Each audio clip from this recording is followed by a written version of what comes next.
Trying to get up to speed on the Colts? This is your one-stop shop, the Colts Daily Update. Here's your host, Matt Taylor, the voice of the Colts, from the Power Home Solar radio studio. Good evening and welcome to the Colts Daily Update with you until 6:15 tonight. We're talking Colts and getting you ready for Week 3 and the matchup on Sunday with the Tennessee Titans. It's the first AFC South test of the season for both teams as the Colts come in 0-2. The Titans are 1-1 after a big win for them last week, knocking off the Seattle Seahawks on the road in overtime. They won that game 33-30. So the Colts are 0-2 for the first time since 2017, looking to avoid an 0-3 start for the first time in a decade, 2011, the last time they dropped their first 3 games of a season. Obviously, all Colts fans are going to be watching that injury report closely tomorrow afternoon when it comes out for the first time in the week.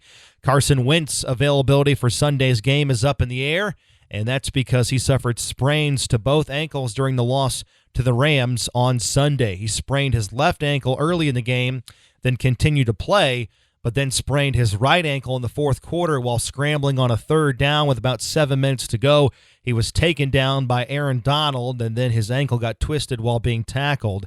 He had an MRI performed after the game, but his status as of now is up in the air for a pivotal Week 3 game against the chief rival for the Colts in the AFC South, the Tennessee Titans. And we know Wentz is a pretty tough player. He's played through a lot of injuries and pain in the past, so it's not completely out of the question that Wentz can play with his injury. I mean, if you go back in the recent past, you've had T.Y. Hilton play with ankle sprains down the stretch of the 2018 season, and just last season, DeForest Buckner played with a sprained ankle in the month of December, so it can be done. So even if Wentz doesn't practice this week, that would not completely rule him out for Sunday's game as he tries to manage the injury between game days. One thing it would do is definitely limit his mobility. He's done a really good job of making things happen with his legs. That's been on full display in the first 2 games of the season. He's avoided hits. He's avoided sacks in the backfield. He has 9 runs for 60 yards in 2 games and has kept drives alive with his feet and his scrambling instincts. And if Wentz can't play on Sunday in Week 3, well, it's next man up. The Colts would turn to backup Jacob Eason, who completed 2 of 5 passes on Sunday in the fourth quarter and had the game-sealing interception in his NFL debut.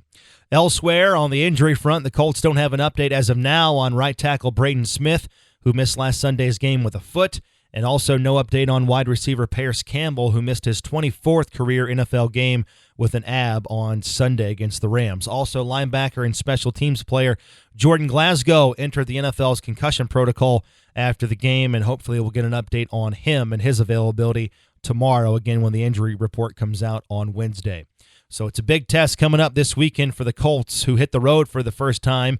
It's the first of 3 straight road games with fans back in the stands, and it's also one of 2 head-to-head meetings with the Titans and the Colts, and these games will weigh heavily in determining who wins the AFC South when it's all said and done. So the offensive line, they're looking to protect more efficiently.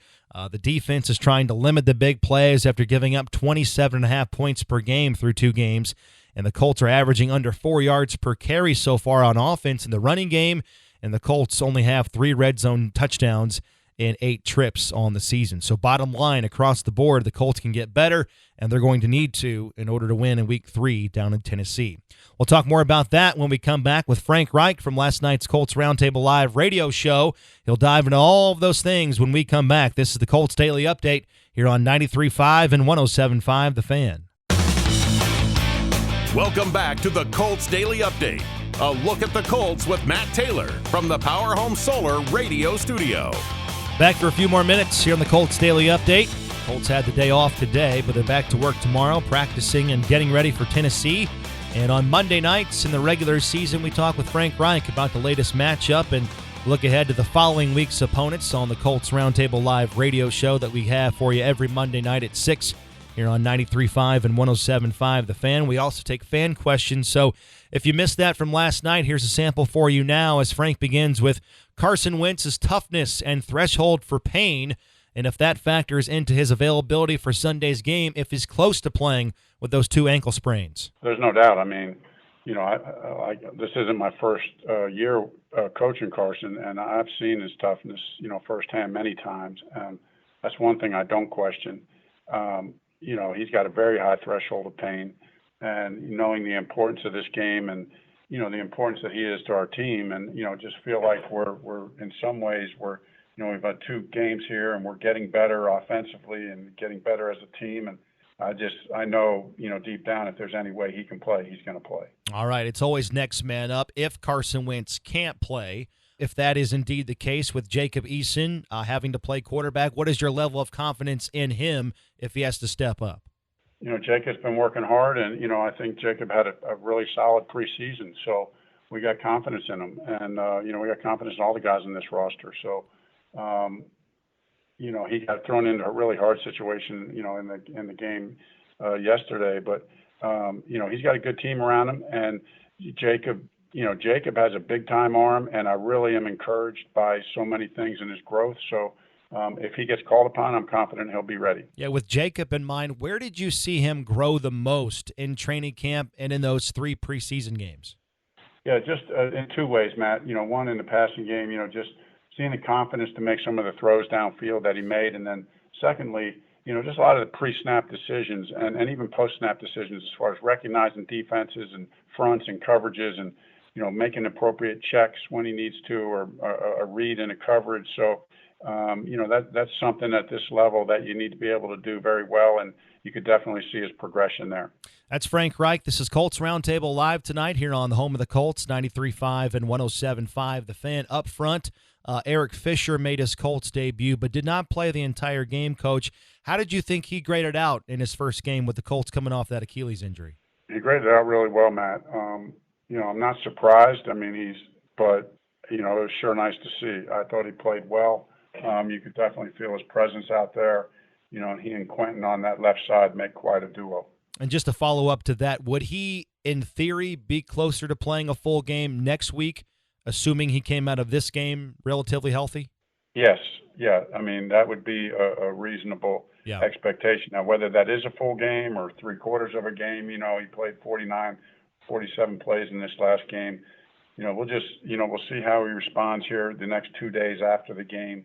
And, but, all signs are positive, Matt, and, really encouraged, really encouraged by where he's at right now. All right, that's head coach Frank Reich here on Colts Roundtable Live. If you have a question for him, you can tweet it now, and every Monday night, use hashtag Colts Roundtable. We got time for a handful of fan questions. Coach, speaking of that offensive line, this is coming from Andy, what is your assessment of the O-line through 2 games as you build continuity after some injuries to that group in training camp?